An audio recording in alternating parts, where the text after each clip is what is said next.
Welcome to Pain with a Purpose, the podcast where we dive deep into the stories of resilience, redemption, and purpose. I'm your host, Chris Woods, and each week we will sit down with guests who have faced challenges with substance abuse, mental health, and recovery. But we're not just dwelling on the past. Instead, we'll explore what keeps them driven towards a purposeful life. Join us as we navigate the journey from pain to a purpose. Welcome back to Pain with a Purpose, Season 2, Episode 4 with Kim Harari, Kim H, as I like to call you. I know that we've been trying to connect. I think we were trying to figure it out before we actually met up tonight, but 6-7 months we've been trying to do this? Yeah. And I've just been so busy. No, but you have a lot going on, and we'll talk about all that stuff. Last time you were getting ready for High Rocks, right? Yes. And then this time you're getting ready for High Rocks again. Yep. So it's kind of coming full circle. How crazy is getting ready for that? What does that actually entail? A lot. I'm sure. I guess for me, it was new to train in that intensity, and also my mindset of I'm not good enough for this. Yeah.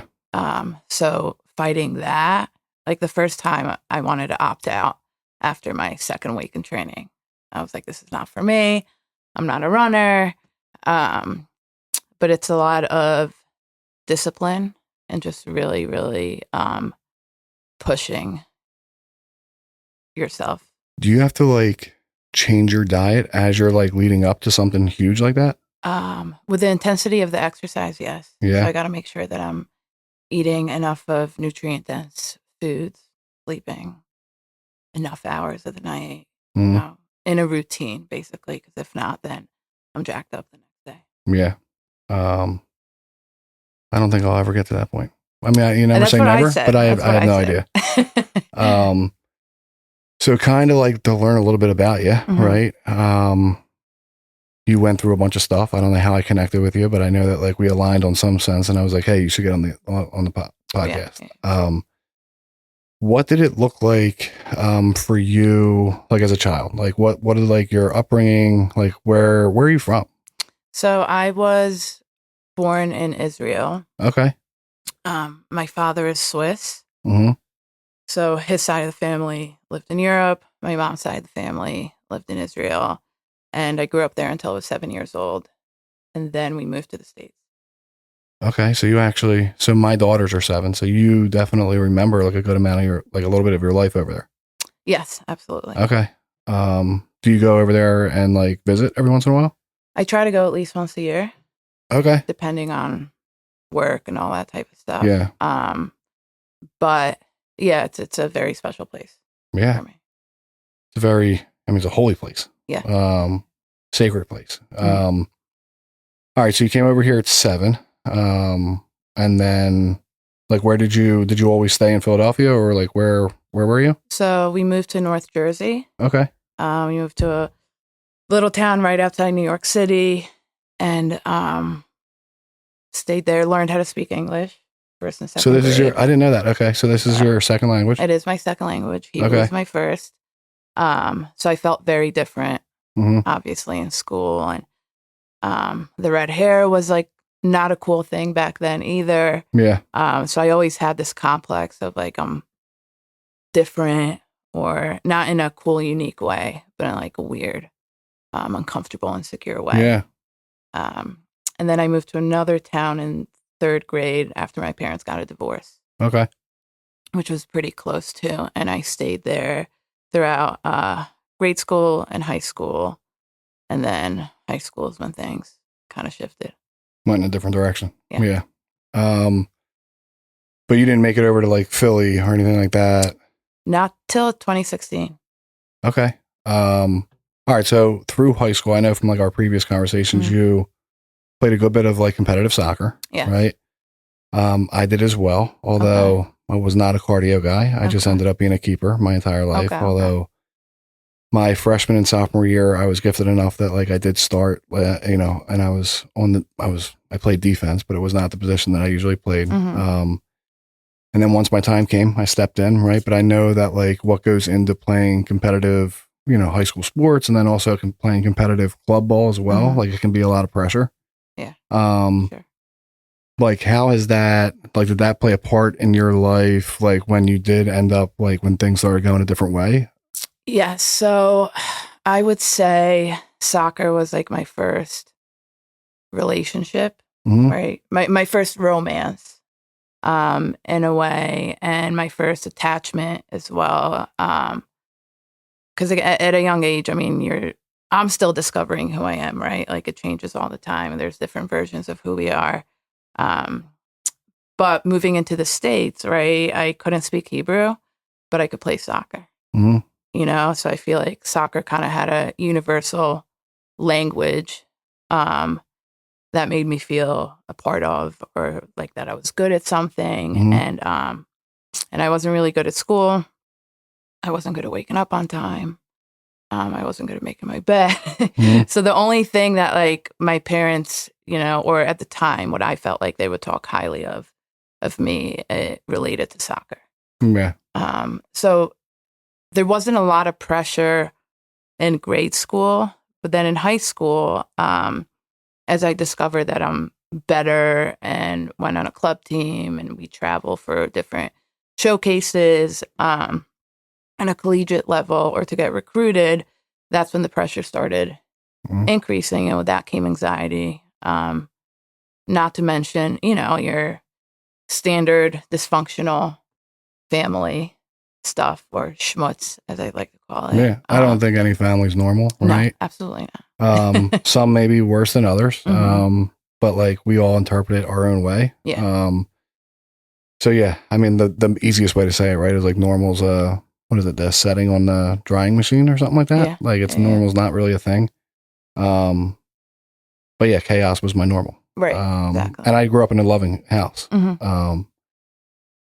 Yeah. So then like the showcases that you went on, did you do like ODP, or did you do like, Olympic development program, or did you do just like more high level club? More so high level club. Yeah. But all the showcases that we did, we'd have recruiters. Yeah. There, and then we get invited to go, over the summer to a camp where I went to UNC. And I had a lot of potential there, right? My parents invested a lot in me. And I was introduced to weightlifting at 14 years old, right? As my parents were like, all right, this is the only thing she's really going to be successful at getting into college. So we're going to invest in that. And, I do remember having so much anxiety on the field, right? And that really didn't start till I was like 16, 17 years old. And, I reference it to recovery and everyday life and therapy and growth. And it's like, you can have all the tools, right? During practice, I can crush it, during a scrimmage. And then when it comes to like stepping onto the field, that's when it's kind of like do or die. Like, can you actually apply? I think it's a very real thing, right? And I don't know like how deep of the therapy route you went, like even early on. Right. But like I know that sports performance therapy is very much its own niche thing. Yeah. There wasn't that back then for me. Well, I mean, I don't think that they even knew what to do with me back then. Really, it was like if I didn't perform well, it was because, unfortunately, sorry, Mom, it was because I was withdrawing. And if I had a great game, it was because I was high as a kite. Right.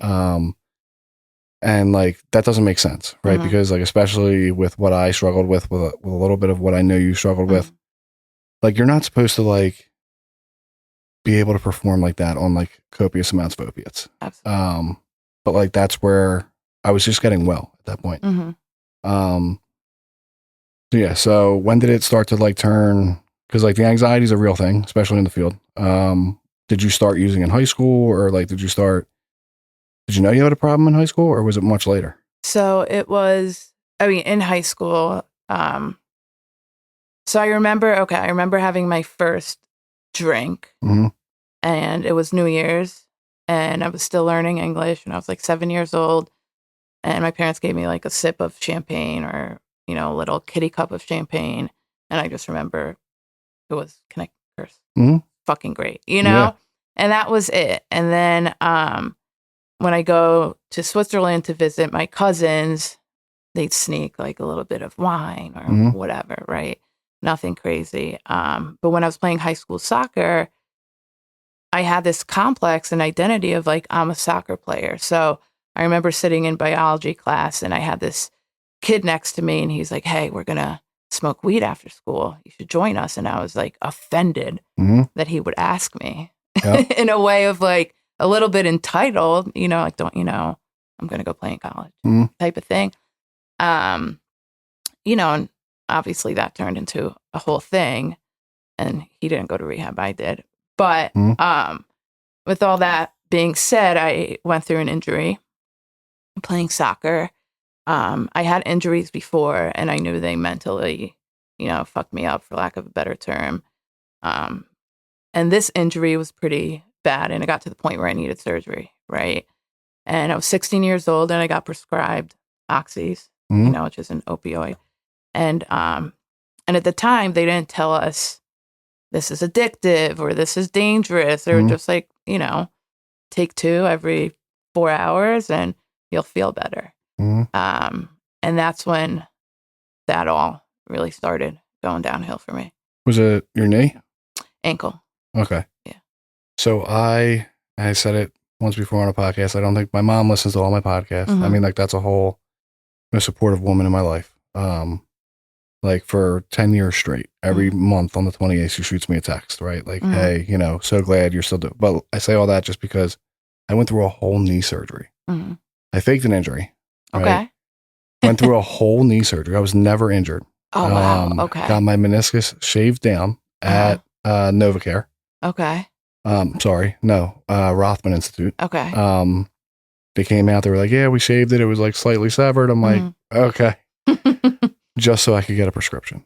Okay. So you were using prior to that? Yeah. Okay. And like, that's how sick I was. Right. So it's like, my two first opposite thought is ends. Clever, but yeah. It was clever at the time. Right. Except I was like, the anxiety was real leading up to it because I could not use leading up to it. And I know that they were like having conversations like, hey, no blood thinners. And like, I know that opiates are a blood thinner. Yeah. And I used like the day before and I was like, they're not going to operate on me. And they did. And I was like, oh my God. Yeah. But yeah, I went through a whole surgery. Wow. Was never even hurt. Wild shit that I did. Yeah. I digress. I'm sorry. No, you're good. All right. So you messed up the wheel. Yes. And you had to get surgery, but yours was real. Yes, it was real. And then they gave you the prescription. And then that's when like the lights came on or. Yeah. So I remember, you know, I broke my foot in like the 4th grade and I remember just sobbing. Right. And I didn't think like I'm going to play in college then. And then I've had some knee injuries since playing basketball and whatnot. So I was used to being on crutches, but at that point at 16 and not being able to play for 3 months. And that's like going into junior year. It's a crucial time. Exactly. So I panicked. Right. And at this point I was like kind of going out with the cool kids, have a drink here and there, not during the season. I was still trying to be responsible with it, but that almost, you know, we talk about temptation meets opportunity. And now my whole identity is like ripped from underneath me. Yeah. And then everybody's partying, right? So the social acceptability part of it. And it felt good. I remember taking the pills and I was like, you know, I was able to be present without being present, if that makes sense, right? So it shut off my brain and I wasn't thinking about the future. I wasn't thinking about the past. I wasn't thinking, period, you know? And that's really was a relief for me at the time. And again, at 16, like you don't know how to emotionally regulate, you know? Some of us still struggle, right? Emotionally regulating at times. But so I started partying and going out and people, you know, were taking their mother's Xanax. And, you know, I lived in like this area where most of the moms were on Xanax. And they let kids have parties in their basements as long as they were home and stuff like that. So there are a lot of opportunities to party, right? And people found out that I had oxys. I learned more about them, right? And it was at that time where like it became a really big thing. Yeah. I mean, what year was this? 2010. Yeah. So it was in the thick of it. Yeah. When like we really had no clue what we were doing. We did know that what we were doing was not right. Right. But like we had no idea that like this was going to set me up for the next however many years of my life. Absolutely. Some would say ruin my life. Yeah. But yeah, we had no idea. Yeah. Especially if you had them. Mm-hmm. You were the most popular kid. Exactly. So I'm sure it didn't get any better from there. No, Although at the time it probably felt like you were the man, right? In a social setting. You know what I mean? You were the woman, the whatever. Yeah, absolutely. In the social setting. And I remember like, I remember having thoughts of, I can't keep partying like this because I'm not going to recover, but it feels so good. And it was so easy to just like, put this away. And again, now at 31 years old, I have times where I'm like, ooh, I shouldn't be doing this, and I'm in denial about it. But then it was so easy to justify, and everybody was doing it. All the smart kids were doing it, all the athletes, the football players, and they all went to college on scholarships, So, and I don't know, we haven't gotten there, but like, have some of those people still had not had to go through the pain that like we went through, and like they just put it down? Some just put it down. Right. And some those died. Well, of course. Yeah. But some a lot are like us. Right. Yeah. Right. But a lot put them down.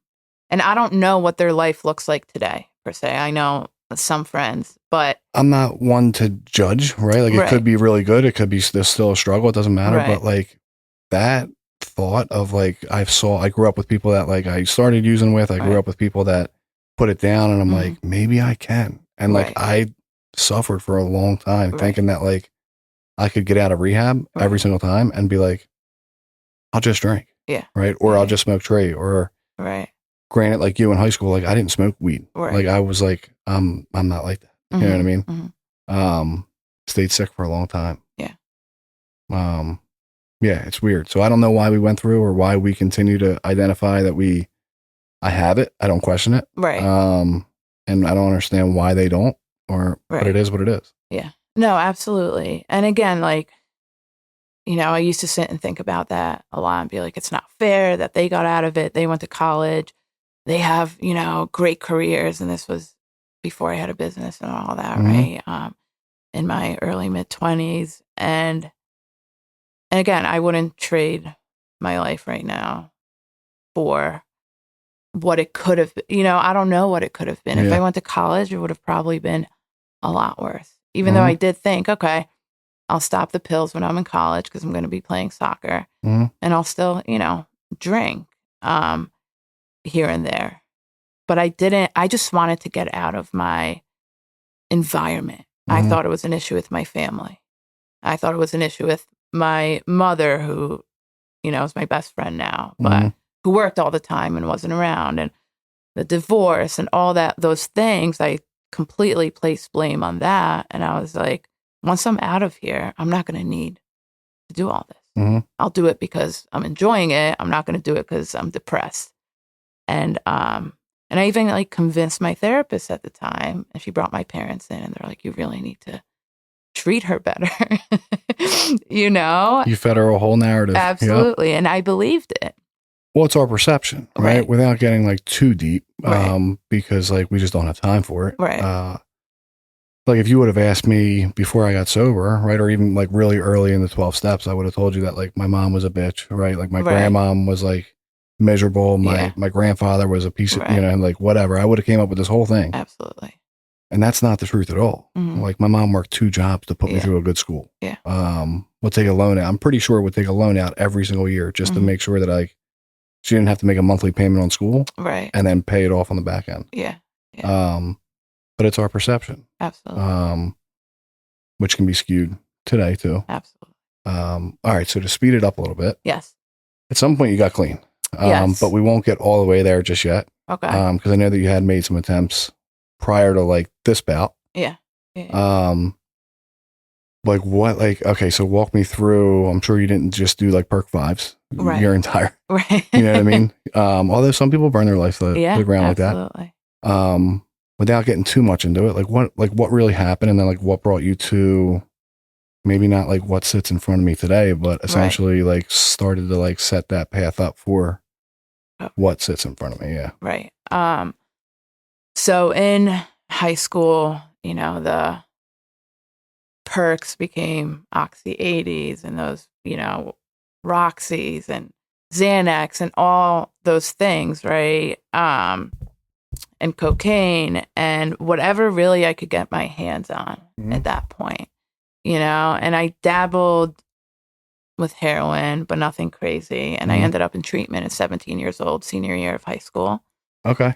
After another injury that I had in December and of my senior year.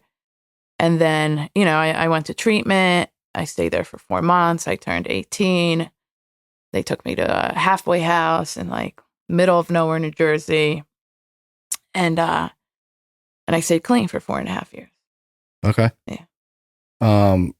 How did you stay clean for 4.5 years? Was it really just like almost like a scared straight type deal? Or was it like I actually, like you participated in your recovery? Like what did that look like? So I think for me, the most eye-opening thing at 18 in treatment is I remember, well, we weren't allowed to have makeup, right? We couldn't smoke cigarettes because I was in the adolescent unit, right? And, you know, I was so consumed with what the outside looked like, especially in high school. And developing, I think for the first time, I developed a sober, right, platonic, intimate relationship with another human being as is, right? Like naked, not literally naked.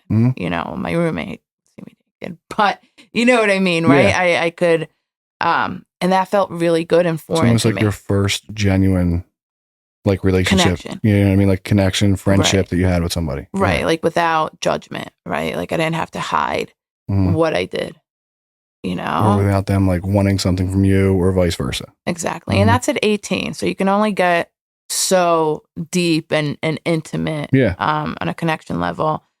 And then, you know, when I went to the halfway house, same thing. I met like some older women and, you know, I did a lot of therapy and I just really enjoyed the feeling of like trying to discover who I was. Right. And that just felt better than what was in high school. And at that point, you know, I was at the halfway house for a year. I was participating in a 12-step fellowship. And eventually I just stuck with it. I enjoyed it. I was trying to get better. I had a lot of drive.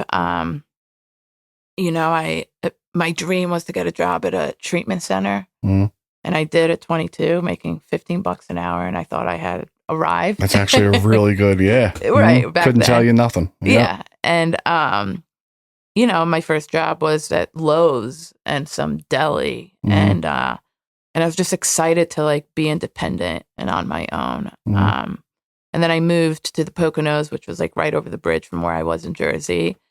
And kind of did my thing. So you were way up there in Jersey. Okay. Yeah. And it worked. There really is nothing up there. Nothing at all. I was up there for work not too long ago, and I was like, I like pulled it up on the map, and I was like, I'm right by the Poconos. Like this doesn't make sense at all. Yeah. I'm sorry, that's the ADD kicking off. No, you're good. You're good. So all right, so you went to the Poconos. Yeah. So I lived in the Poconos. I had my own apartment. You know, my parents were super proud. I was paying my own bills. I got a job at a treatment center. I was getting a lot of praise there, right? And the feeling of being needed, right? Which is something that a lot of us, you know, yearn. And it felt good to be needed, right? It felt like, okay, people trust or think that I have something that they want. And so I loved it. I loved working in the treatment center. I had a boyfriend at the time, which was obviously before I came out. And I was just like, you know, living my little life in the Poconos. And then the relationship started going downhill. I started working a lot in the treatment center, taking overtime, they'd call me and be like, so-and-so's trying to leave, but they just want to talk to you, right? So I had this like cape on, and that kind of filled the void while I was going through stuff in my relationship. And again, I'm like a 21-year-old kid. So now thinking back, or now when I look at a 21-year-old, they're like a baby, That's what's really scary. Right. Yeah. Right. And so long story short there, I ended the relationship with the man. Very nice guy. Didn't work out. Didn't work out. Wasn't you. But. Not for me in this lifetime. Yeah. And I started, I've always, I would make out with girls here and there in high school and whatnot. And I always had this attraction. And, I ended up getting involved. I had my first experience with a woman right after me and him split. And I was like, okay, this is great. Right. And so they always say your first girl is the roughest. I would say I've had much worse since, but that'll be the second episode. Right. Exactly. And, but yeah, so she ended up, said she was in recovery. She wasn't. She lived far away, was using. I didn't know. Yeah. And then I put on that cape and try to save the day, And so 8 months after doing that and dealing with that insanity, I ended up using, but shooting heroin this time.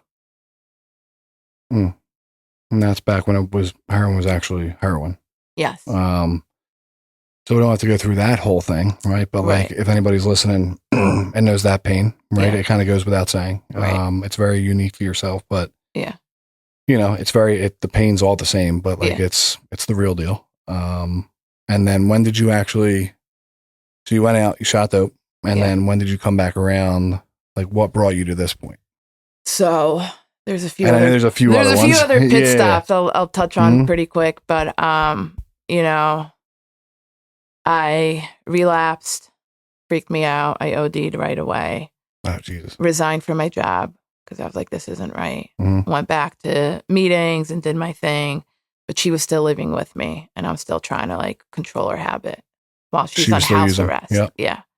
So I would cop for her. Before I used, I would cop for her, and then I'd go work in the treatment center with a bundle in my car. Yeah. Come home and give her a bag and watch her do it to make sure she's okay.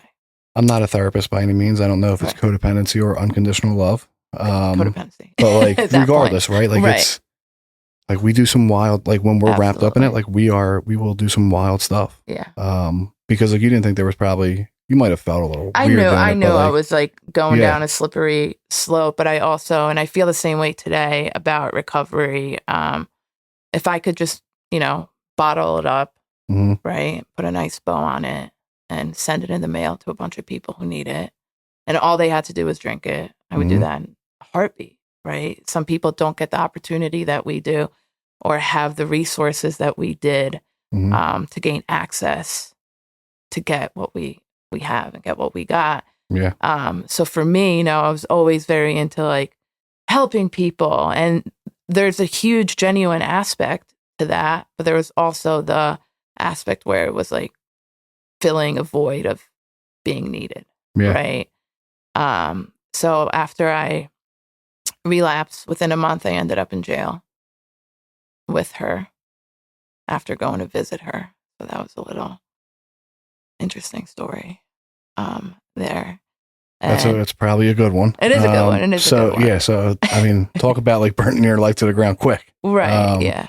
And I went to visit her out of my county. I was up for days. I was withdrawing. I was going to visit her daughter at her grandmother's house. And I stopped, visited her in jail. Then I was like, I'm not going to get high until I put the kid to bed. Right. And I was exhausted.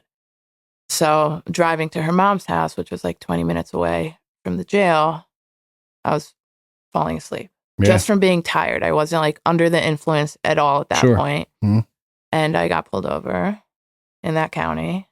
And that evening I was in jail with her. We'll talk about, I mean, at the time it doesn't feel like it, but like, if you want to talk about God, right? Right. Like, literally like Absolutely. trying to wake you up, right? Yeah. Having like your life come full circle. Yeah. And in my eyes, I was like, I did not see it as that. No, of course whatsoever. not. Mm-hmm. You know, it was almost like, oh, what can go wrong will go wrong. That's just how my life is. Yeah. Right. And yeah, so I did 2 months there, got out. She stayed in. And then the ego came in of, I know what to do. Right. I had 4.5 years clean. I only used for a month. And I got in jail. You know what I mean? I ended up in jail. Yeah. Right. But I didn't even see that was a correlation. And then I put myself in a recovery house in Lancaster. Okay. Right. Because I knew people from working at a treatment center. So, you know, I did what I had to do. I made some money. I put myself in a recovery house, put her in one when she got out. And then we just repeated the same cycle for the next 1.5 years. Jesus. Of using, getting kicked out of recovery houses, sending her to treatment, detoxing cold turkey, you know, and it just continued to progressively get much, much worse. Yeah. Damn. Yeah. Well, I mean, when we're wrapped up in it, like I see it frequently, right? But it's like, and when like, if you were to like be a fly on the wall in your own life, when like all this was going down, you would have been like, well, what the fuck are you doing? You know what I mean? Like, clearly, there's something here, or multiple things that like are greatly contributing to like, absolutely, you know, the shit going wrong. Yeah. Much like probably how your family was, or your loved ones, or your friends, but we just can't hear it. Yeah. You know? Yeah, that's wild. Dark time, I'm sure. Absolutely. Yeah. So I'm trying to think timeline wise, right? So we're almost in 2025. So that was like 10 years ago, around 2015. Okay. Right. Which means I was 21, 22. We're probably going on 23 at some point. But yeah, again, looking back at a 23-year-old going through that and doing all those things, right? Just in a way to survive, with knowing what recovery is like. Yeah. So having 4.5 years clean before, and now living with 12 other girls and a drug dealer and my girlfriend, you know, doing whatever they tell us to do. So you're not talking about the recovery house? Not the recovery house, a different house. Yeah. But which is its own, you know, thing, right? Right. Absolutely. But yeah. And that's the crazy part, right? It's like, you knew how good recovery and life could be because you were clean. But again, like, when we're in it, it doesn't matter if like your mother is standing in front of you to get you out, right? Or for me, like, you know, it doesn't matter if it doesn't matter, right? It doesn't matter if Bill Wilson's standing in front of me. Like, I can't stop unless I'm stopped, essentially. Yeah. The problem is that I can be stopped, like you were stopped when you got put in jail. Yeah. I can't stay stopped either, though. Right. I went right back out after jail, you know, and did that whole thing for the next 1.5 years. And I, you know, remember having, I don't want to say a spiritual awakening, right? Because I had a lot of like aha moments throughout the entire time. The minute I relapsed, I was like, I don't want to be doing this. I'm just doing it to get well. I know it felt good for 30 seconds. I knew I just couldn't stop. And then it got to a point where we got wrapped up with the wrong people. Right. And at that point, it's almost like you're brainwashed to believing that like this is what you have to do to get the next one. And you're almost lucky to be living at this house. Right. And getting fed. And, you know, and essentially doing all that. Like I remember I was in a hotel room and I was just like, what the fuck am I doing? And an hour later, I went and did it all over again. Yeah. So, and that just continued. Like I'd have those moments all the time. And I just thought I had to do this to protect my girlfriend at the time so she didn't have to, right? Yeah. And not to like beat around the bush too much, right? But it was, you know, we were involved in a brothel and sex work and a pimp. Yeah. You know, that's what they Is there a better word for that now or no? I don't think they've a manager. Come out, maybe a manager. I don't know. They haven't come out with one yet, though. You know, and it got to the point where it's like, this is what we do to survive. And we felt safe in that environment, right? As if like we're protected and we're taken care of. And, you know, I remember there was a point where we had to leave because he got arrested and we had nowhere to go. So now we're like, we're going to do this on our own, right? To have money to stay in hotels. So now in my head, I'm choosing to do this, right? So it's not done to me. So I have some illusion of control. Right. And which also brought like a lot of shame when I first started like getting clean and working through that in therapy. I was like, that didn't happen to me. I did it. You know, like I'm a piece of shit for doing it, and that's that. I had to do it, and I was very like cold and hard and whatever. And I remember we just couldn't get the next one. And I always figured it out, no matter what, right? And I just couldn't figure it out anymore. And I remember I was just like sitting in this attic. We lived in this attic with some guy I was bussing tables with, and I was like, I need to send her to rehab, and then I need to get my life together because I'm gonna die. Yeah, you know.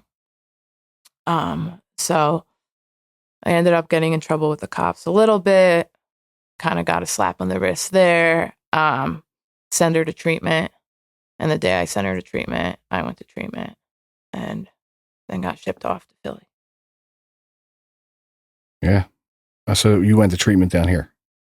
No, I went to treatment in Reading. Okay. That was my 4th or 5th time. And I stayed there for 4 months. Okay.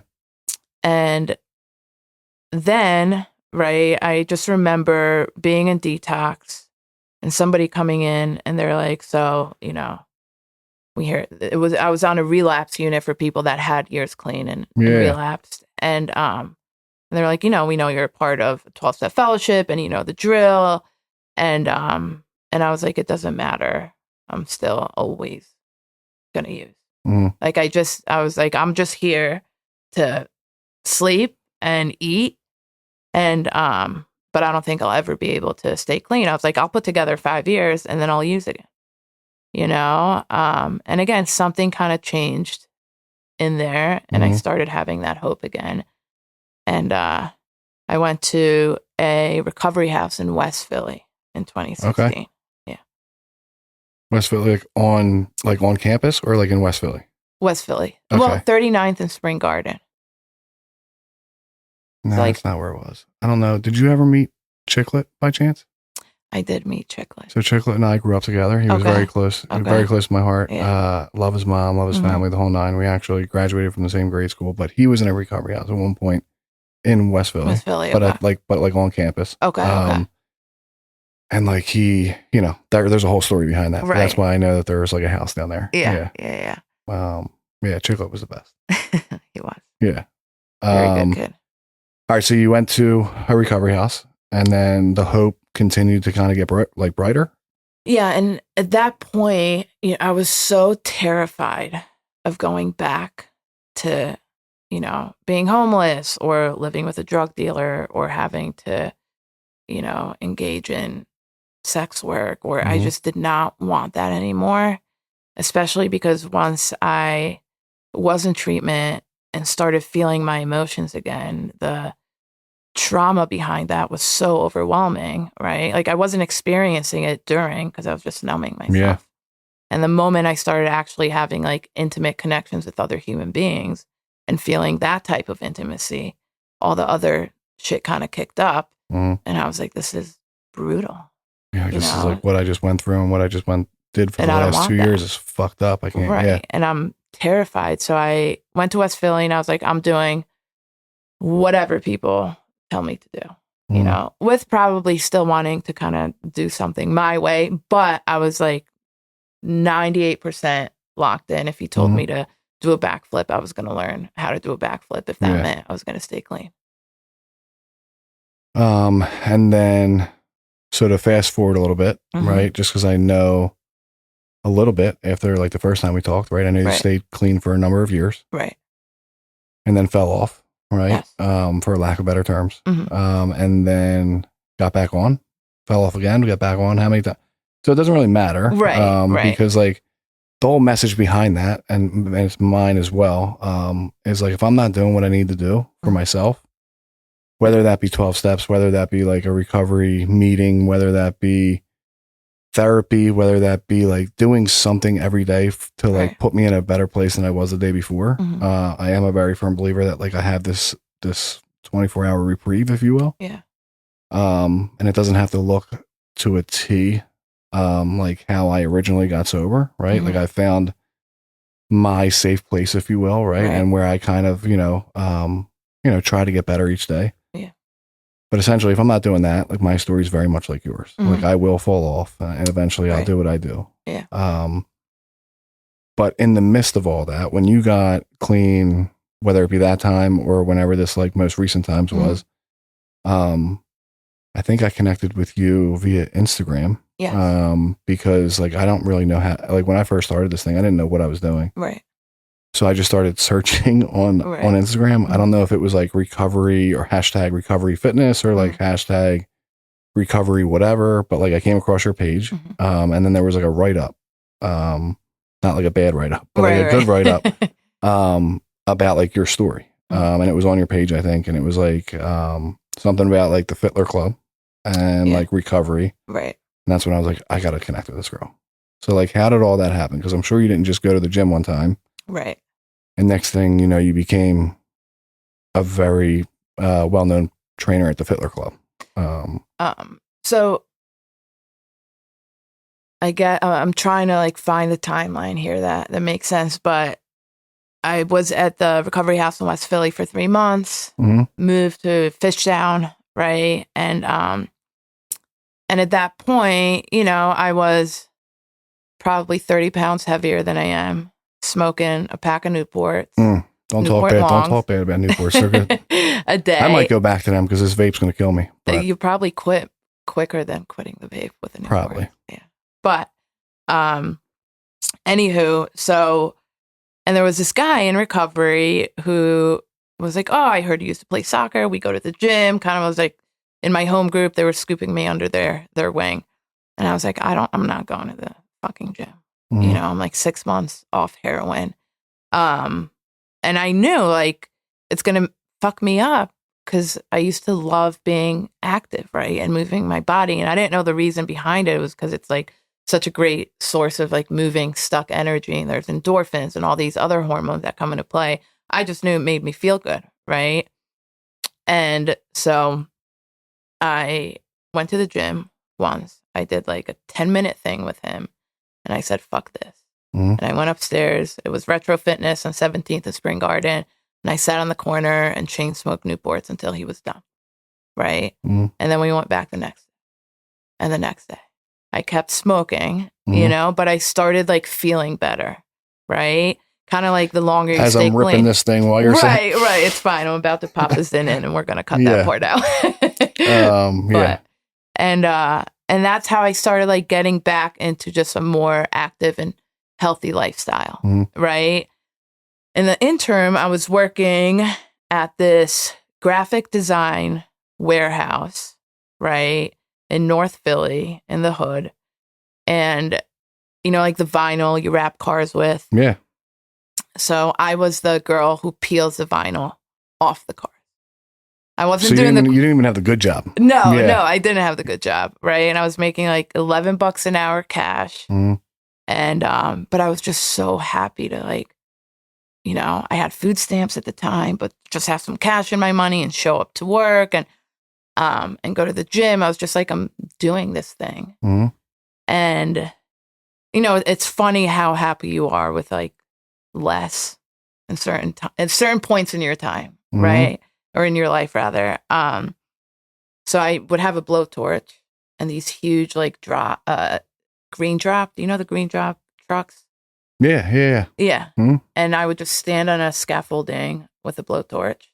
You got to heat it up. And then eventually it'll come down. And it would come down.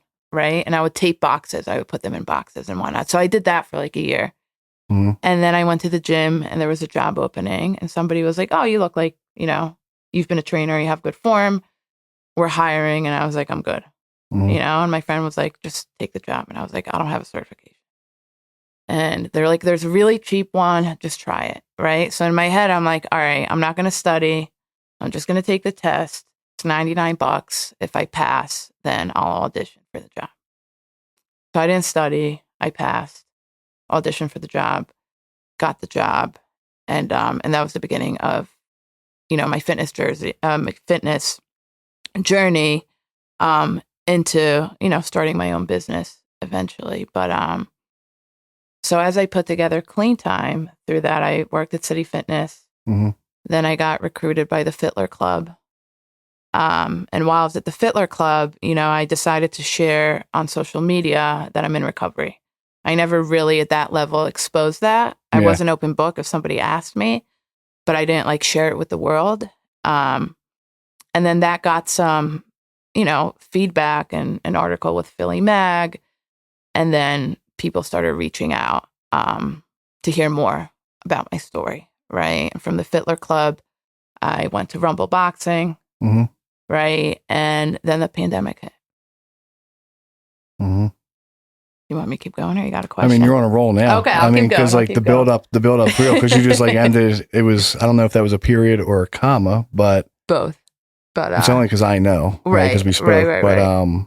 Yeah, so COVID hit. And I heard a bunch of stories about, not about you, but about people that are like us, mm-hmm. that our worlds kind of got turned upside down. Right. I fortunately didn't experience a lot of that because I still had a job. I still had although I couldn't go to the job, but I was working from home the best I could. My kids were home, right? Mm-hmm. So that was insane. But much like yourself, if you were a trainer, right? I didn't even think about people that had jobs like that one day you're employed, everything's going well. Next mm-hmm. thing, COVID happens and they're tough shit, figure it out. Right. So can I take a break to get us in? Yeah. Okay. You could send this part. I will. What? I sleep with a Zen in. Oh, so do I. Mm-hmm. I wake up at 6:30 and then I'm I put a Zen in and then I snooze for half an hour. Mm-hmm. The best. These are peach too. Are they Zens? Yeah, but they're from overseas. Yeah. Mm-hmm. Yeah. See how we're doing.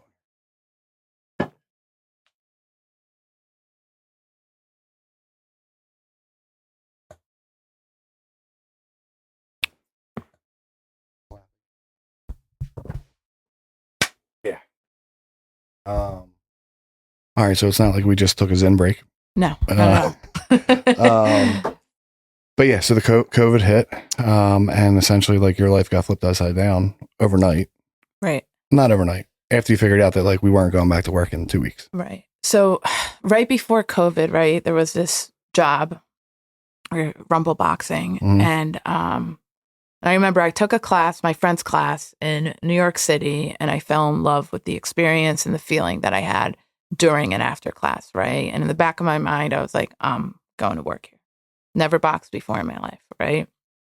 So they opened up a location in Philly, and I started taking classes. Then I started working with a boxing coach, and that was my mission, mm-hmm. right? And so I did everything I could. I auditioned, I think 3 times, didn't get it. Really? Right. Okay. The audition process was pretty intense. And then I finally got it, right? And at that point, the feeling of working so hard towards something and achieving it, which a lot of people have experience of, but in my past, up until that point, the only thing that I felt achievement in was getting clean. Yeah. Right? Not working towards a job or graduating with a 4.0. You know, I graduated with a 2.4. Yeah. And so it was so rewarding. Right. And at the same time, I got this sense of, which is good and bad, but I can do whatever the fuck I put my mind to. Mm-hmm. Right. Stay clean if I want to. Right. Or use when I want to and not use when I want to. Yeah. Exactly. And now we're getting into that. So I was in like a very excited place in my life when it hit. And then, we got let go from the Fitler Club. We had the options to do some online stuff, right? And now I'm in like hustle mode, And I remember I lived by myself on 10th and Chestnut, right by Jefferson, which was a little bit anxiety provoking. Also not growing cheap. up with a Jewish mother, it was very yeah. So and I was just I built a website right before the pandemic, right? Because one of my mentors was like, people are asking about your recovery and your story. You need to have a website. This is going to go somewhere. And I was like, well, I don't even have a business. And she was like, trust me, let's get this started. So I already had that starting, right? And me and my friend Shannon put on this event, right? And we called the event brand or the event Come Alive 215. Okay. Which then developed into our event brand eventually. So I was just literally DMing people all day. And people were DMing me, are you still training? Are you still training? So I put together a schedule and I put together workouts. And honestly, I want to get back to that level of motivation today, right? Like sometimes I'm like, how the fuck did I do that? Right. And stuff just started flowing and coming, right? And I think, in that survival mode of like, I thought everybody was going to die, and so I was just like hustling from 5 a.m. to 2 p.m. and then watching movies, but working on the website all the time. And then we got asked to put on more virtual events. Okay. And creating is honestly what I think got me through the pandemic, right? So I recognize that I really enjoy just the act of like creating something, right? And like creation and coming up with ideas and bringing people together and community. And it wasn't even the fitness aspect of it, but it was the ability that I, had a channel through fitness to create stuff, right? And with that also impact and help people. So I had like a fire under my fucking ass. Now, at the same time, I stopped attending meetings. I lost touch with people in recovery as well, which, is important to have a community. I had a community outside of it that was really healthy. But again, everybody was with their families or significant other. My family was in New York, right? I lived by myself. I got a dog, which gave me even more anxiety. But so work was really like all I had. Right. And the contact with clients and putting on class and conversations like that was the only intimacy I experienced. Yeah. And at the core of it, I was so fucking lonely and scared. And at the same time, I was able to experience this reprieve. Right. And so a year goes by. We're putting on these events. We get the Best of Philly award.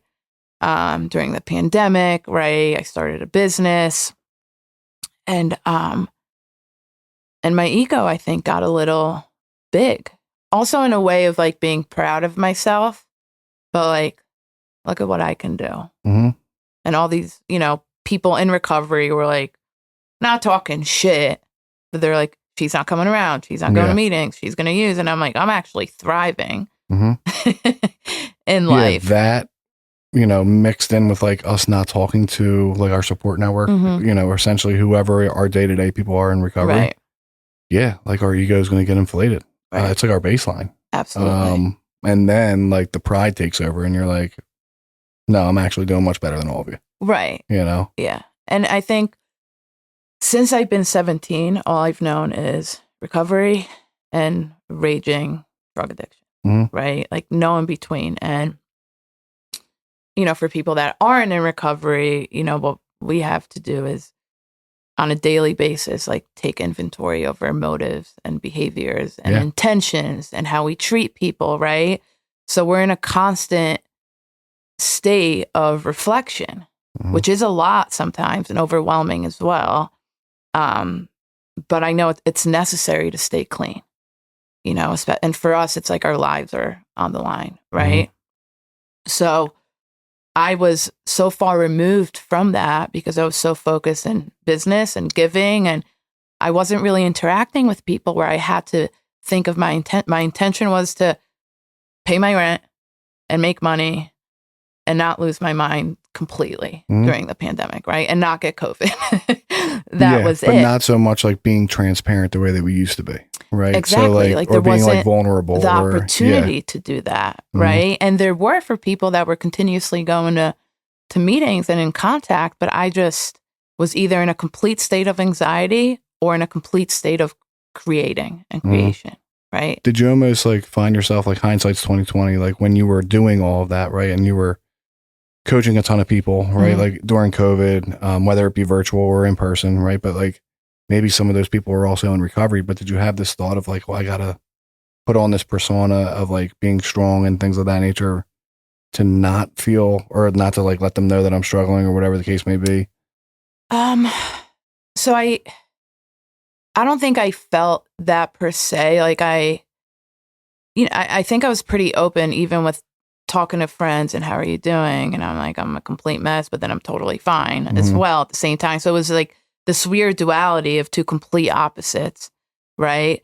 But within those opposites, I'm completely disconnected from self. Yeah. You know? So at that point, right, I moved, I put on more events, I stopped going to meetings. And as we started like, you know, removing the masks and going out, I started dating and going on the apps and all that shebang, right? And I was hanging out with somebody, and I remember I just missed intimacy, period. Not that there was like any conversation with this person that, you know, gave any type of intimate vibes, but just like having somebody to talk to, right? And I was being a lot more social. And I remember it got to a point where I just wanted to have a glass of wine and with a cheese plate as a productive member of society and a businesswoman, right? I've never, businesswoman. Nothing wrong with that. Like, right. Yeah, because that's what we do, right? I like used, we drink because I was mentally fucked up, not to like celebrate, you know? Yeah, because we drink wine and drink cheese. Right. Like, yeah, absolutely. I'm shooting heroin in under a ditch, you know? But that's how sick we are, right? It's like, why would we? So someone from the outside looking in, right? And like, I get it to a T. Right. But like someone from the outside looking in being like, but Kim, with your past, like, why would you even ever believe that thought, right? Because like, that's not, but no, that's how sick we are, right? Where it's like, I'll convince myself like, well, I never really just tried to have a glass of wine and, you know, maybe tried to go out and have a good dinner. Right. And I also never had a business, and I never had, so maybe it's different. Right. I never had stuff on the line to lose. And, you know, I do know the entire time that I was thinking about it, I was like, this is a slippery slope. It would be like a weird decision, right? And also, I think I had that sense of like, I can do whatever I want in life and be successful, right? I don't see why this wouldn't be successful, you know, having a glass of wine here and there. Maybe the 6 other treatment stays, but like I never went to dinner and had a glass of wine. I was, again, you know, stealing donuts from bodegas in the hood just so I could eat. Like that wasn't steak and wine and a bread basket. And I never had that, you know, maybe in Switzerland with my family when I was 12. Yeah. But that was about it. And so I remember like thinking about it for a while. Now, mind you, this is a year after Philly Mag did an interview with me and, you know, published that article. And then I did an interview with Fox and ABC. So now people know that I'm in recovery, right? So I'm like, well, if I drink, people can't know that I'm drinking until like years go by. And I'm like, okay with it. Right. And I'm not going to tell anybody until you can break the news. And they're like, well, I actually been doing this for you. And I've been good. Yeah. Right. And I was like, I'll tell my mother and my friends once like I can successfully do it for a year and nothing went to shit, because I don't want to worry them. Right. And I want to be like, hey, by the way, I've been drinking for the past like 2 years and life is fine. you know? And I've seen people that it worked for, right? They got clean and they have a beer here and there. Now, do I actually know how well it's going for them? No, right? But we'll tell ourselves that we do. Exactly. So I remember one night, I always, at that point, I had alcohol at home. Or when friends would come over, when I had a date, never bothered me, right? And I had this bottle of red wine, and it's like 11 o'clock at night, and I'm like, I'm just going to try it, you know? So I open it, and first thing I did was smell it, and then I put it away. And then I like took a swig, but didn't swallow it. Just like tasted it, like nutty shit, you know, just like let my tongue taste it. And then I'm like, wait, is this a relapse? And I was like, no, you know, and then I poured a nice glass, you know, not the right amount, obviously. I just poured like a glass of water of wine, you know, because I was like, I don't have like a nice wine glass. I don't know what you know, put it in a solo cup, and you're just like, I'm just gonna, a glass of water, like a tall glass of water, starting at the bottom, literally, right. And so I sipped it, and I remember feeling that burn, and I was like, oh, this is so good. I used to love wine, you know, and then I just kept sipping. Now I'm somebody that will go get a iced coffee at Starbucks for $8, and on the way from Starbucks to my car, I finish the iced coffee. Right. So I'll just slurp a drink down. Yeah. Any drink, water, whatever. So I just drank the whole thing pretty quickly. It's not like I sat there and tasted it and thought about the notes and what type of grape it was and what I could pair it with, you know? And then I went. Wait, did you have the cheese? No, there was no cheese at that point. So I was by myself trying it. So we didn't even have the cheese. No. Okay. No, I did have cheese at some point. Maybe quite like a few times. Like a bag of Mexican cheese. Like, just fine. Well, right? At least I got Doritos. Cheese. Yeah. No, and I took a shower, and I remember in the shower, I was like, oh yeah, this is it, you know? And then I was like, oh fuck. This could be it, you know? And not in the good sense of it feels good. The next day I was completely hungover, right? I told one person, my one friend who's not in recovery, and I said, hey, so like, you know, I had a drink and everything's fine, and I just need to be honest with somebody about it, right? So now I'm taking what I learned in recovery and in therapy of like just being transparent and honest with another human being, no matter how bad the situation might be or secret or how much shame is around it, right? Just find one other human being to be honest with. So I was like, I just want to be responsible and let you know I'm keeping it on the low. You know, I'm only going to like have a drink as a celebratory thing. Then I went on vacation with a friend in Mexico, drunk every single day, you know. Then I came back and everything was fine. But in the back of my head, I have this voice of like, I want more. Before I went out, I would drink. But then it didn't look like I would drink a lot when I was out. I also would go to the waiter and be like, hey, I would order after people order their drinks because I didn't want people to know that I'm drinking, you know? And again, because of the shame of it. And I didn't want to worry them and whatever. So I did that for 8 months, right? Within 3 months, I'm drinking from the time I wake up to the time I'm going to bed. I'm involved in a completely toxic relationship, right? That I would not have gotten involved in if I was not under the, you know, substance of any mood or mind altering substance at any point. I hope I wouldn't have gone into that anyways, but I did. And it was just like a thing. I was drinking 10 drinks a day, spread out. I wasn't wasted all day. Yeah. Right. Well, you were still training clients? Yeah. Yeah. I would, I'd go to Park and have an espresso martini in between. You were trying to fool yourself. Yeah, absolutely. And I wouldn't be drunk. I would just have like a drink. I don't have an issue because I'm at just like the nicest restaurant in Philadelphia. So there's no way. I knew. I'd always look over my shoulder and be like, who's here? Right. And, but I also remember now I'm looking for things to do so I can have a drink because I started making rules for myself. So no alcohol at home.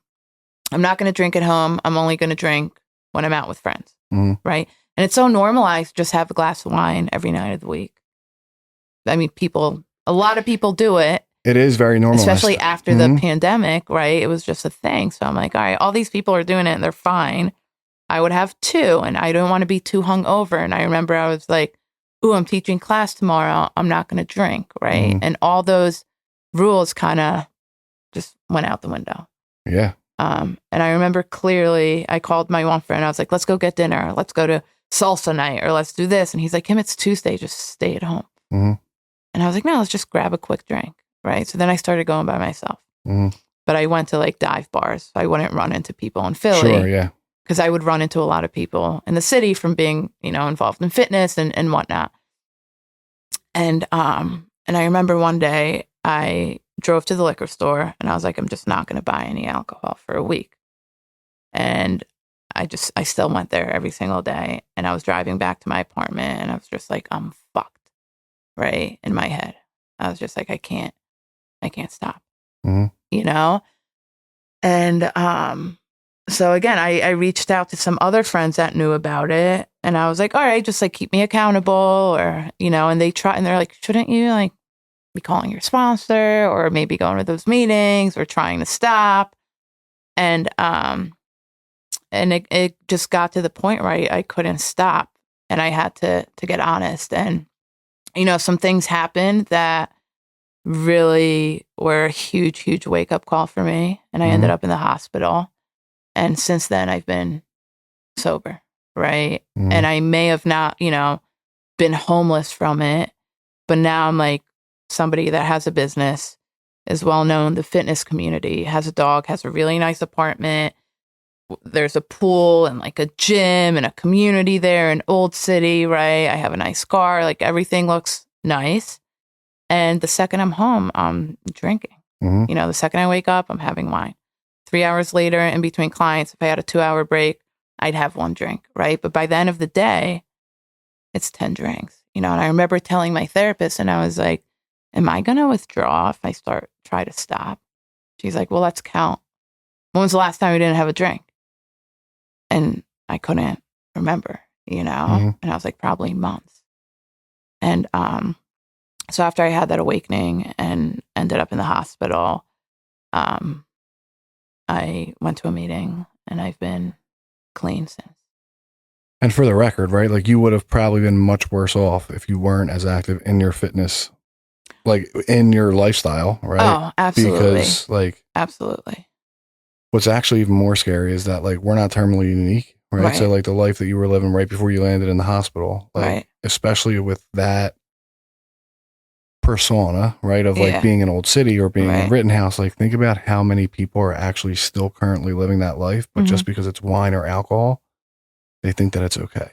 You know what I mean? And that's the scary part is like, and essentially also kind of ties into why I wanted to have you on. Because like people need to hear that. Like if that's like something that you're currently going through, it's not normal. Although it might become the normal. Like that's not, and if you think that it is normal, try not to drink tonight. Right. Tell me how it goes. You know what I mean? Right. All right. So you went to the hospital. You went to a meeting when you got out. Yes. And crazy enough, it works. It works. You know what I mean? And, and I've had people ask me since, well, do you think you could have controlled it better? Or, if you were married and you had support and whatever, or I wasn't in that bad relationship. The answer is I don't know and I don't need to know, right? Like I'm sure if things were going well, I would have continued to do it, right? And I wouldn't have hit that bottom or ended up in the hospital only 8 months into it, which again could have set me up for way worse consequences than I experienced at the time. And there's people that do, but then the minute they go through a breakup, they're right back into it, and again, all I've known is recovery or heroin addiction, and drinking just doesn't work for me, so I was like, I'm not going to go and test the waters out again to see if I can, it's just not it for me. I mean, what really like made me, like the light come on when somebody asked me those questions, they were like, Chris, have you ever gotten high when you had a girlfriend? And I'm like, yeah. And they're like, "What, did you ever get high when you didn't have a girlfriend?" I'm like, "Yeah." Right. They're like, "What about when you had a job?" And I'm like, "Of course." Right. "What about when you didn't have a job?" I'm like, "Yeah." They're like, "Did you ever get high when you were like living at your parents' house?" And I'm like, "Yeah." And they're like, "What about when you weren't?" I'm like, "Yeah." They were like, "So maybe it has nothing to do with all of that." Right. Or it has, what I'm trying to say is like, you know what I mean? So like maybe not, right? But like turns out what's the catalyst, right? Is like I always come back to recovery. Right. Turns out my baseline just doesn't want me there. Right. And I mean, again, they say drug addiction or whatever addiction or substance you use, right? It's just an escape to find some type of external thing to make you feel whole internally, right? So like the core of the issue is within me. It's not my environment. It could, your environment, I do believe like you are who you hang with, right? That can influence you. Your environment can absolutely influence you. But it comes down to like your relationship with self, right? And like certain limiting beliefs that you might believe and all these things that if we don't work on ourselves continuously, right? Or consistently rather, we can fall back into those patterns and want to escape. I know, I can get obsessive about fitness, right? And meal prepping and measuring my food. And because I might be uncomfortable or experiencing some sort of discomfort, so I'm looking for something else to control, right? So if I look good, I'm going to feel good. Well, I can look good all I want. I still, when I put my head down on the pillow, my thoughts will still race if I'm not okay with self, right? It's the same. It's literally the same as drinking and drugging, right? Like all that stuff works until it doesn't. Until I go back to what works 100% of the time. Right. The issue with me is that like people that don't suffer like us won't get it, right? But it's like when I put it in me, what works for me, I can't stop. Right. And then when I'm stopped, I'm thinking about it the entire time. Absolutely. It's this weird conundrum, but you're talking about it without actually talking about it. It's like if I'm not okay with self, but really spiritually, right, all bets are off, Right. And we have these like masks, right, that we put on to fit in society or whatever we think our position is in society, right? So like my coach, when I played soccer, would say, I was the player that would run it all the way down. I was playing forward, go down to defense because the defender was too slow or wasn't doing her job. Wasn't good enough, yeah. Right. To like save and grab the ball and kick it back over. And my coach was like, just play your position. Stop going to play other positions and try and save the day. And so, but also I think society makes us believe like our job or whatever, your position as a parent, or you have to do this or do that, or uphold a certain standard, right? That we really don't know who we are or what we like. And until we have an experience of being able to get a taste of something that like puts a fire under our ass, we might live our lives like that the entire time. So it was really profound what you like talked about with like your coach, right? And like I know that we're going over and it doesn't really matter, but and they might not have like even meant it this way, or maybe they did. Maybe they were smarter than we thought back then, and you know what I mean? Maybe they meant exactly what they were saying. But like I don't know what it's written in the basic text, but like in the big book of AA, it says like with like the third step prayer, right? Like essentially I'm like signing up in the third step to like play the role that God assigns me. Right. So like my life is really none of my concern anymore. Right. The problem is that again, I wake up every day and my baseline stuck on self where I'm like, where's my vape? It's usually not too far away because I sleep with it right here. But I still like search for that, right? Immediately it's like, what the fuck do I got to do at work today? Right. Like, what is this person going to like say when, when I interact with them? Immediately it's like, and I forget about like what I can pack into the stream of life. And it's all about like what I can do. Right. But it's the same exact thing. Your position, your coach was just like, dude, just play your fucking position. Right. Stop trying to like run the show. And I think we try to play so many positions as humans in life and in society just to feel good enough about ourselves. Yeah. Or feel like we have some type of purpose where really we might be missing the purpose completely. When it comes to fitness, for me, right, I think we live in a society and a time where everybody is seeking instant gratification, right? We found ways as humans to make it very readily available to feel good right now. Yep. And some things. Or to look good right now. Right. Absolutely. Yeah. I mean, listen, I get Botox. I'm due for Botox. I was talking about the Ozempic. I was talking about Ozempic. But, I mean, to each its own. No, I hear you. And I actually thought about getting Botox sooner rather than later. Yeah, I'm starting to look old. Right. But there's certain things that have more consequences than others, right? In terms of like finding something outside of yourself to make you feel good internally, which again doesn't last, right? And for me, the experience I have with fitness, again, kind of like soccer, it's like a universal language, right? So some people have no idea about my story or about my using history, right? And we still connect on a level of like, okay, we don't feel good. So we're trying to take care of ourselves. And whatever the reason is that they come into my studio or put in, an inquiry or hop in a call or DM or come take a class. For some people, it's just like, I want to lose weight or I don't want to get diabetes or whatever. But there's some type of fear instilled in them, right? And we're also in a society, thankfully, that like now health and wellness is becoming like a big trend. Very much is. And so with that being said, there's like a lot of conversations of like mindset and lifestyle changes, and it doesn't happen overnight. So I feel like there's so many parallels with recovery and fitness, right? Of just like moving your body and your mind would follow, right? Doing the work, going to meetings, just shuffling your feet. Eventually it's going to click, right? Keep showing up consistently. It's not going to happen overnight. If people come to me and they're like, I want to lose 10 pounds in 30 days, I'm like, I'm the wrong person. Yeah. I can make it happen, but it's not sustainable. There's not going to be anything healthy about it. And your motive for it is, you're going to end up being disappointed and not fulfilled, right? And what's the reason you want to lose 10 pounds in 30 days? And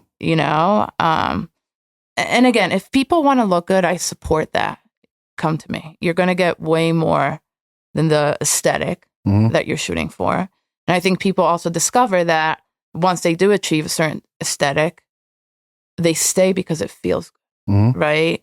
And I think it makes people start, to feel certain things by themselves while they're working out that they don't generally, right? If that kind of makes sense. And then they start being reflective or thinking about their life or trauma or, oh, this really helped me emotionally. Why, right? A lot of people don't scratch the surface of like any type of depth, right? It's too scary. It's too vulnerable. And I think moving your body in a certain way, kind of against your will, like against your control, creates some type of like connection to your higher self. Absolutely. I mean, so the way that I work out and the way that you work out is two completely different ways, right? But the way that I can relate to it, right, is like if I'm going for like a rep in whatever I'm doing, right, and like it's clearly too much weight, but I have somebody on top of me that like is barely touching the bar, and I'm able to get it up. Like there is growth in every single rep in that sense. You know what I mean? Not in like a muscle sense, but it's like we are so much more capable than what we think we can do. And I think that's what you're kind of saying, because there is a connection there. But at least that's how I interpret it, right? Because it's like I never thought I would bench the weight that I bench, I mean, it gives you confidence and self-worth, and again, not just because of the outside. And a lot of people too, when they get clean because they get out of jail and they're on parole and they have to, right? And some of them stay because it feels good. Yeah, absolutely. And they get to access that feeling just by showing up. Yeah. So I think, again, I'm super blessed that I've had the opportunity to find something that I enjoy doing and also be able to relate it to the way I live my life in general today. Because I think it's a whole thing. You can't work out 5 days a week and eat McDonald's all the time. you know? I mean, I do. Yeah. I mean, it looks like it's working though. I pay the price because I feel like shit the majority of the time, right? I can't imagine if I were to actually like tone up my diet. I mean, like, maybe we should get McDonald's after this. I mean, I had Taco Bell before this. So. Okay, nice. But yeah, I mean, like that's again, right? Like you want to talk about like instant gratification. Mm-hmm. I find it through stuff like that, right? To the point where again, and we can go on a whole tangent here, where it's like I'll hide that from people, right? You know. But yeah, if I actually really like toned up my diet, or actually like had discipline to like meal prep, and if I actually like brought my meals to work, and like, you know, I've scaled, like I've weighed my food before, right? Like, and if I actually was consistent with that, I know that I would be blown away with the results that I could have. Yeah. The hard part is the consistency, right? Not even the discipline, but it's the consistency. Absolutely. And me wanting instant gratification, right? Yeah. Because like working in somewhat of a sales position, there's times where I do lunches. Right. Am I going to get the salad, or am I going to get like the pasta? Right. You know, like which one is it going to be? Yeah. But not to talk too much on that, but you talked a lot about like your purpose without even really knowing that you're talking about your purpose. Okay. Yeah. So like, how have you turned all of this pain, which we didn't even really talk about half of it. Okay. But like, I'm sure people, if they've listened this far, can really kind of understand and interpret how much pain you did go through. But how have you turned your pain into that purpose? So I think, well, not I think, you know, it's been talked about, right? That the amount of pain and suffering we go through is like a direct reciprocal to the possible joy, right? We can achieve, right? Or get to. And so I know for me, once I started experiencing that joy, right? Like I'm a new woo-woo nerdy. I love the moon. I could stare at the moon and like feel so fucking happy, right? Are you a crystals girl? I am a crystal. Okay. I'm a Pisces, so it's just, it comes with the... Okay. And I'm a lesbian. It just kind of all goes just comes together. with the... Yeah, it just comes with it. It's kind of like fries and a burger at McDonald's. You can't have one without the other. Good to know. But so once I started experiencing joy from such little things and experiences, and so much joy, right? Because I just feel things deeply. I think I just naturally started being attracted to certain things and people that can enhance that feeling. And through that, I found fitness, right? And I do really enjoy helping people. I do enjoy teaching, right? And creating. And even when we talked on the phone, like I like bringing people together and creating a community and showing opportunities and all that type of stuff. And I think I tried to play that position using too, you know, and, but again, it was a lot of suffering and pain and wanting to end my life multiple times. Right. And, so I don't think I turned it into purpose. Right. I think the universe and community and opportunities and, you know, doors that were cracked open, but I decided to like push a little harder, right? That I was able to like create this recipe of something that I enjoy and take all that and be like, I didn't go through all that for nothing, right? No. To just live a normal sedentary life, you know? And I think the highest form of self-care is movement, right? And being vulnerable with another human being. Right? Like, I think those are the two best things. And being a service, obviously. Right? But, and I think that's self-care. Like, people say self-care is getting your nails done, whatever. Sure, I love doing that. I love getting a massage, right? But when it comes to, like, moving my body and the vehicle that I'm in, like, this is my costume for this lifetime, right? And I like doing pretty cool shit. So I want to Did you just allude to the fact that you're coming back in another lifetime? I mean, yes, I believe so. Okay. We could do that episode 3. Yeah, that'll be 2.2. Right. But yeah, I think, you know, there's a lot of parallels. And when people get to a certain amount of pain, it's either you change or you dig deep, right? When you dig deep, you have these profound moments and opportunities to actually find what you're in alignment with in life. And if not, then I think the universe just redirects you. And it's like that door, we pushed it a little too hard. There's this door over there. Let's try and crack it open. Yeah. I mean, it's the same thing with my recovery, right? Where it's like, sure, you've heard it a ton. I know that it's been the past 10 years have literally looked like this, where it's like, my recovery has not been like linear or looked like the same over the last 10 years. It's never looked, it's always peaks and valleys, right? So like, I'll do really well, I'll fall off, right? And then I'll get in a lot of pain through, whether it be like, trying to make more money or like find like stuff that I find enjoyment through that I turn out doing too much of or whatever the case may be. Then I get in a ton of pain. And then when the pain's great enough, I come back, right? Yeah. The hard part for people like us is like, when I'm in enough pain, there's two choices. It's like, I'm either going to turn back to I know what works, right? What helped me recreate my life essentially for all things considered God, right? Or I go and just seek more relief and eventually I get high. Right. And it's like, I feel like that's the same for a lot of us. I wish that I could be the guy that was like, for the last 10 years, I've sponsored 1 million people. I've never had a bad day. Me and God are tight. Right. No, there's days where I wake up and I am God. Yeah. But essentially where you've kind of, the way that I interpret it is that like your purpose is like you transform lives, right? Outside of the rooms, outside of like a 12-step fellowship, outside of recovery. I want to give me that much credit. But right. But you do. Right. You do, right? Because like you train a lot of clients and you get to see them maybe not all change physically, right? But like the mindset could change. Yeah. Which is really cool. Yeah. And I mean, I have a lot of these clients, but this one that we've been trying to get her to do a push-up, right? And the goal was to like do a push-up on the ground without your hands elevated or on your knees or whatnot. So she's like, I just want to try it. And I'm like, all right.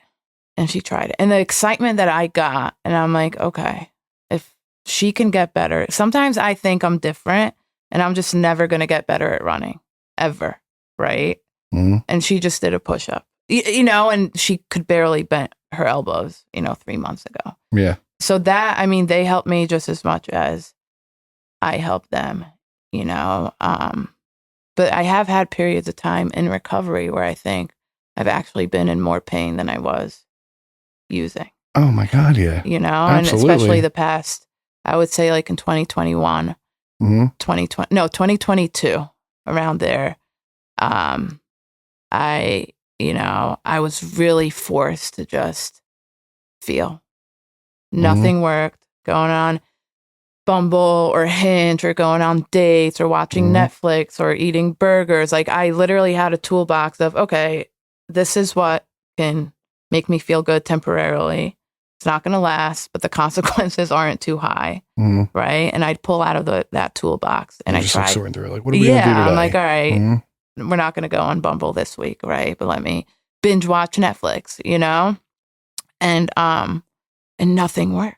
Like literally nothing worked. And that's when I really got into meditation and spirituality and pulled out my crystals again. I was going to say crystals, yeah. And, but was forced to just sit with self, right? And discover, like, I think we're going to meet and we meet different versions of ourselves throughout our entire lifetime, right? And we go through things so that we can peel the layer of the onion a little bit more. Right. So I'm going to fuck up and I'm going to, get into, well, I hope I don't get into any more relationships, put me in fetal position. Unhealthy relationships. Right. Yeah. Right. But, I think I'm going to go through things just by trial and error because we don't know. There isn't a blueprint per se. Yeah. Right. For us, the blueprint is don't get high and things can work out, but it's much bigger than that too. So, next year, the sage might not work. I might really have to like journal more, Yeah. Or there are just certain things that no longer work and you just got to keep trying. But I think that's a cool thing about being human is you get to like rediscover yourself every so many years. We can do whatever we want. Exactly. You know? Like there's no rules. In a healthy way, right? Like we can do whatever we want. Don't break the law, but there's no laws, you know? Yeah. I mean, listen, if like the meditation isn't working, right? Maybe a year from now, it would be like an ice bath meditation, right? I won't even get an ice bath, but like, they're cool. I'm also, I did that I'm also for a little bit. content prior to investigation. Right.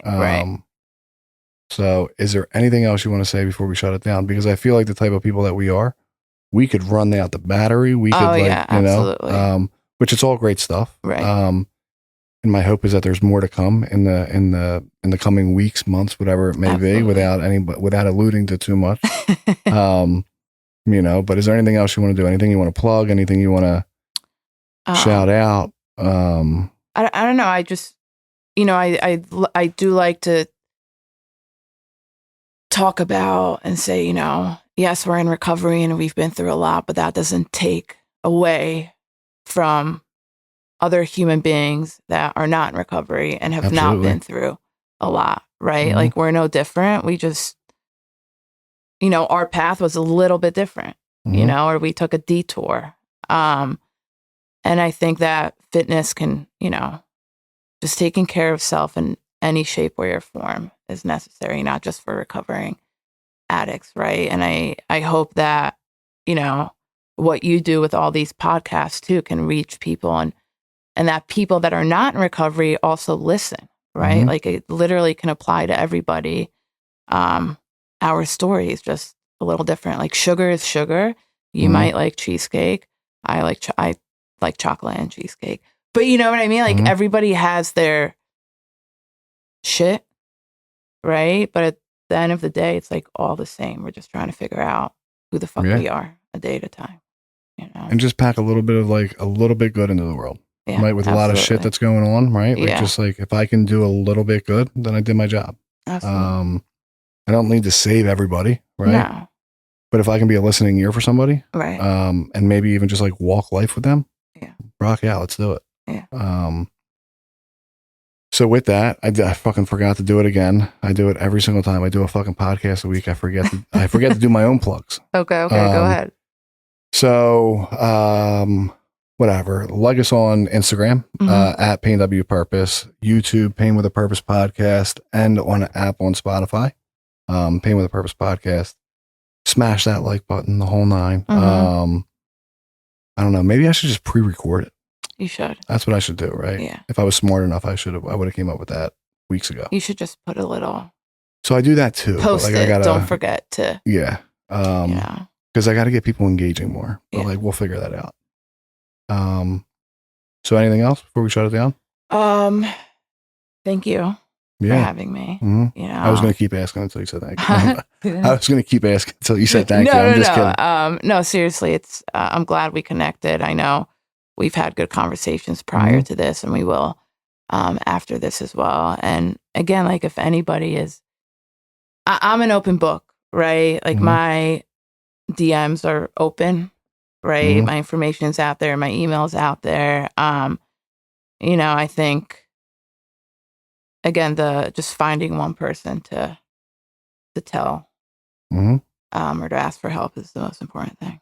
Whether you're in recovery or not. Absolutely. Right. Or even whether you're struggling with substance abuse or alcoholism or not. Yeah. Right. It could be anything. Right. It's not that black and white. Yeah.